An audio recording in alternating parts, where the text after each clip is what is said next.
Greetings. Let's talk for a minute.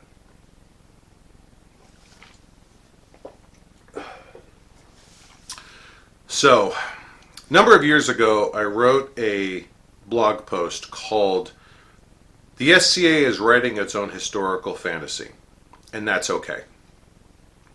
And I want to talk a little bit about that because as we're getting back to events and we have a lot of new members coming into the society now, there's a little bit of a philosophy question of how do we play this game. And I want to start with historical fiction, historical fantasy. Some of the authors I have been exposed to in that genre, just people I've read, include S.M. Stirling, Harry Turtledove, and that's just two. There are, of course, a great many. I was reading historical fiction all the way back in grade school. I think Johnny Tremain, and my wife's got a whole library of young adult and adult novels that are in that genre. Why is this important to the SCA? Well, first, we need to look at the authors because some of these authors, especially a lot of the good ones, they bring some very potent real-world credentials to their game. S.M. Stirling, I believe, has a master's in history. Turtledove, I know he has at least a bachelor's degree, and I know I've read several articles indicating he's done extensive collegiate level research and classwork on the history that he likes to write about. And if you were to read, if you were to read any of their works, these are men who obviously know the history that they are choosing to deviate from. Stirling's Island and the Sea of Time trilogy, the Nantucket trilogy, he goes into, oh my God, detail about the early pre-Germanic tribes of Europe, the Empire of Babylonia, or Kingdom of Babylonia. There was a bit of a discussion on there. He talks about Greece and Rome, early pre-Roman Rome, really, the tribes that would become Rome. And this is all the history. This is all the real-world stuff that's in a textbook. And he laid that out in great detail. And that was his building block that tells you what he's deviating from. So what does that have to do with us in the SCA? Here's where I want to get to this. We strive, we know the ultimate goal, the objective, the direction we're supposed to go for in the SCA is some semblance of historical accuracy. And that's fine, and that's good, and that's where we should be going for. But it's a goal we're never going to meet. There are always going to be obstacles, there are always going to be shortcomings, there's always going to be new information. So what's the dynamic we're going for? And what I would submit to you is, it is more important that we know and we individually understand where we are wrong or where we deviate from our historical precedent than it is that we get it right. And what do I mean by that? This shirt. I wear this shirt all the time. Everyone associates it with me. They know what I look like in it. This is not an English shirt. Most Englishmen wouldn't have worn this shirt. This is a slightly later period Italian shirt. An Englishman might have worn this shirt if he were traveling in the south of Europe and ran across an Italian merchant. But I wear it. Why do I wear it? Because frankly, I don't have the money to properly purchase a Tudor outfit. Money. I mean, that's what slows a lot of us down. So does that mean I'm wrong, I'm a bad player? No, and what's more important is if we're having a conversation about my garb, I can say, yeah, this shirt is comfortable, it's great, this particular one is linen, so it's very, very breathable.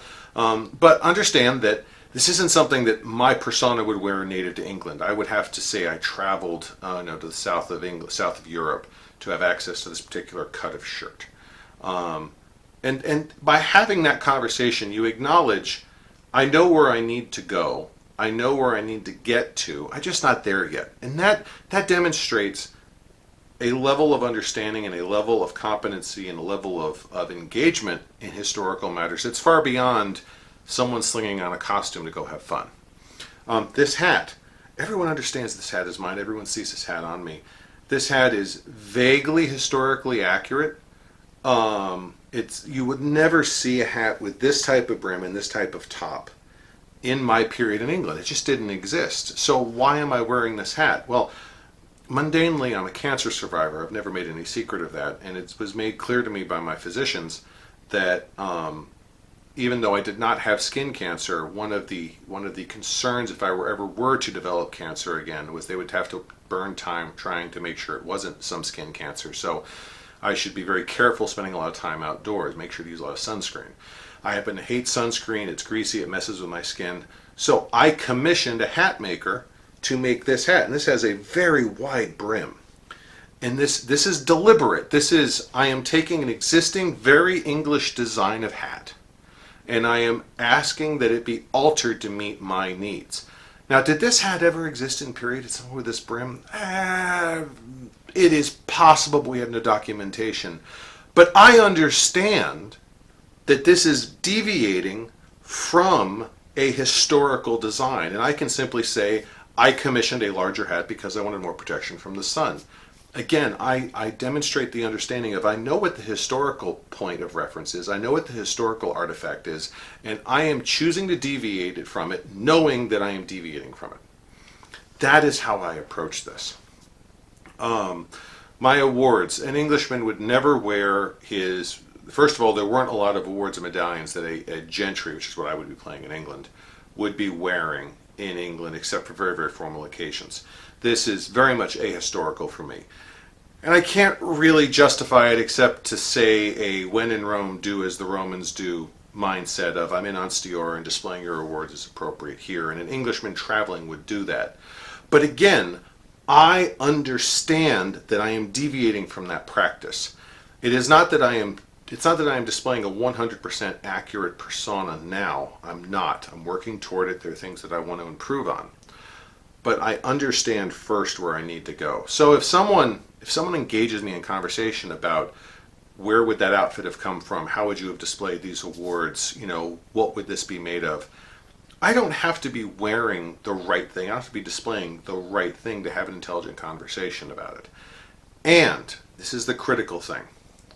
By understanding that, by taking the time to understand what is, what should be, and what was, however you want to break it down, you are setting yourself apart. You are proving yourself one step above a costume player, a cosplayer, or someone who's dressing up for a costume party. This is, for many of us, this is not a party. This is not something fun to look cool. There's a lot of depth and a lot of meaning in what we do, and a lot of us enjoy the historical research. But it gets muddied. Well, you're not dressing right, so what are you doing this for? I get that. That's a valid question. And my suggestion, my offering to the conversation is very much like some of the powerhouse historical fiction, historical fantasy authors, is we understand the reality of the history and we understand where we're deviating from it. And as long as we keep those two goalposts, in my opinion, we're better for it. So, thank you very much. I look forward to seeing you at the next event. Goodbye and God bless.